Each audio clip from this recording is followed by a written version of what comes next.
Shalom Aleichem. Shalom Aleichem. Shalom Aleichem. Topic for today is teach us to number of days.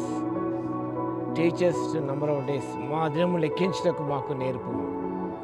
Text is from Psalm 90 verse 12. 9వ కీర్తన 12వ వచనం.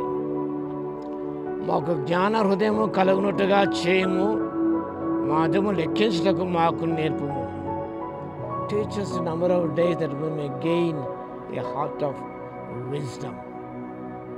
This psalm is penned by the great leader, the God-chosen man, Moses. మహానాయకుడు మోషే రచించిన కీర్తన ఇది. 90వ కీర్తన. చెప్పాలంటే కీర్తన అంటుగా ప్రధానమైన కీర్తన ఈ కీర్తన చెప్పుకోవాలి. It's a prayer for increase awareness about the brevity of life. మానవుని యొక్క అల్పమైన ఆయుష్ గురించిన విషయం ఇందులో ప్రస్తావించబడది. I request for help in using time wisely. సమయాన్ని సజ్జపరచుకోవడానికి చేసిన ప్రార్థనే ఉన్నది.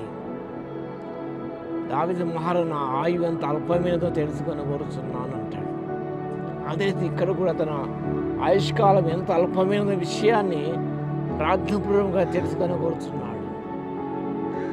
ఈ లోకంలో మనం జీవిస్తున్నప్పుడు జీవితంలో చేసిన విషయాలన్నీ కూడా మనము జ్ఞానయుక్తంగా చేయాలి, దేవునికి ఆత్మీయ నడిపింపుతో చేయాలి. కాబట్టి మహానాయకుడు మోషే ప్రతి దినము కూడా జీవితంలో ఎలా జ్ఞానయుక్తంగా జీవించాలో, ఎలా టైం ఇన్వెస్ట్ చేయాలో, ఎలా ప్రభు కొరకు ఆ సమయాన్ని వాడుకోవాలో, ఆ సమయంలో ప్రభుకు చిత్తం ఎలా నెరవేర్చాలో ఆ విషయాలను తెలపవలసిందిగా మహానాయకుడైన మోషేగా ప్రార్థన చేస్తున్నాడు. Wisdom of God's nature. ప్రభు జ్ఞానం కలగొచ్చే that we understand the very nature of God. 9వ కీర్తన 4వ వచనంలో మనం చూస్తాం, నీ దృష్టికి 1000 సంవత్సరాలు గతించిన నిన్నటి వలె ఉన్నవి, రాత్రి ఒక జాము వలె ఉన్నవి. God is not restricted by time. He has no limitations. God's power is boundless. His timeline is infinite.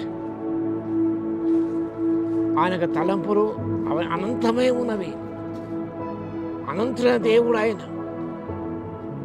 ఆయన దృష్టికి 1000 సంవత్సరాలు నిన్నటి వలె ఉన్నది, రాత్రి ఒక జాము వలె ఉన్నవి సత్యాన్ని ప్రస్తావిస్తున్నాడు. పాత జాము అనగా 4 గంటలుగా ఉన్నది. కాబట్టి pray for wisdom about God's nature. Then wisdom about sin. 90వ కీర్తన 8వ వచనంలో, మా దోషములు నేట ఉంచుకొని ఉన్నావు, నీ ముఖ కాంతిలో రహస్య పాపమును కనబడుచున్నవి. Praying for wisdom to know about himself, about his sin and his nature. తన స్వభావాన్ని, తన ఆంతరిక స్వభావాన్ని తెలుసుకోవడానికి జ్ఞానోదయం కావాలని ఆయన ప్రార్థన చేస్తున్నాడు. Know yourself, know thy God అనే సేయింగ్ ఉన్నది. నువ్వు తెలుసుకో, నీ దేవుని తెలుసుకో. నీ దేవుని తెలుసుకునే ముందు పుట్టమంటగా నువ్వు తెలుసుకోవాలి, ఎలాంటి స్థితిలో ఉన్నావో, ఎలాంటి జీవితంలో జీవిస్తున్నావు అనే విషయాన్ని తెలుసుకోవాలి. You need divine wisdom to know about your self, hour true nature. The third one, wisdom about purpose of God. దీర్ఘ ఉద్దేశాలు తెలుసుకోవడానికి మనకు జ్ఞాన హృదయం మనకు అవసరం. వాక్యం స్పష్టంగా వ్రాయబడి ఉన్నది. కాబట్టి ప్రియులారా, God the purpose for your life. కాబట్టి ఆయన ఉద్దేశాలను తలంపులో గ్రహించుకోవడానికి we need wisdom to know the purpose of God for our lives. మన జీవితాన్ని ప్రభువుకు ఉద్దేశం ఏంటి తెలుసుకోవడానికి, మన ఈ లోకంలో ఏం చేయాలి, ఆయన కొరకు ఎలా పాటుపడాలి, ఎలా జీవించాలో, ఇలాంటి కార్యాలు చేయడానికి తెలుసుకోవడానికి ప్రభువా జ్ఞాన హృదయం కలగొచ్చేవు. మోషే మహానాయకుడు ఆయన ప్రార్థన చేస్తున్నాడు. 8 years అయిపోయినాయి, 40 years నడిపిస్తున్నాడు.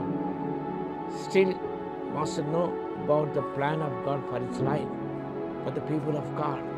దేవుని ప్రజల పట్ల, తన పట్ల దేని ఉద్దేశాలు ఏమున్నావో ఎలాగో తెలుసుకోవడానికి ఆయన దేనికి ప్రార్థన చేస్తున్నాడు. కాబట్టి మోషే మహానాయకుడు చేసే ప్రార్థన మన ప్రార్థన ఉండాలి.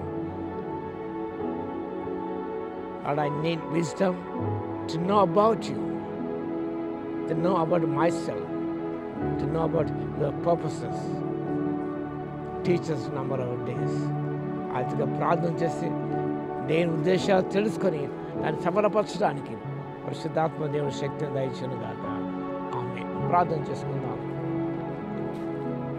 మహోన్నతుడా, అద్వితీయ సత్యదేవుడా, మీ స్తుతి స్తోత్రాలు తండ్రి. మాకు జ్ఞాన హృదయం కలగొచ్చేవు నాయన, మీ గురించి తెలుసుకోవడానికి, మా గురించి మేము తెలుసుకోవడానికి, మీ ఉద్దేశాలు తెలుసుకొని మీ చిత్తానుసంగా ప్రవర్తించడానికి మాకు మీ జ్ఞానాన్ని సంపూర్ణంగా అనుగ్రహించండి. జ్ఞాన హృదయాన్ని కలగొచ్చేయండి.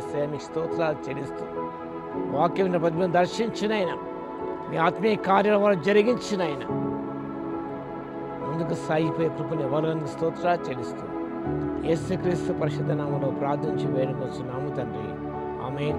మన తండ్రి అయిన దేవుని యొక్క ప్రేమయు, మన ప్రభువును రక్షకుడైన యేసుక్రీస్తు యొక్క కృపయు, పరిశుద్ధాత్మని అన్యోన్య సహవాసం మనందరికీ సదాకాలముతోడే ఉండును గాక. ఆమేన్.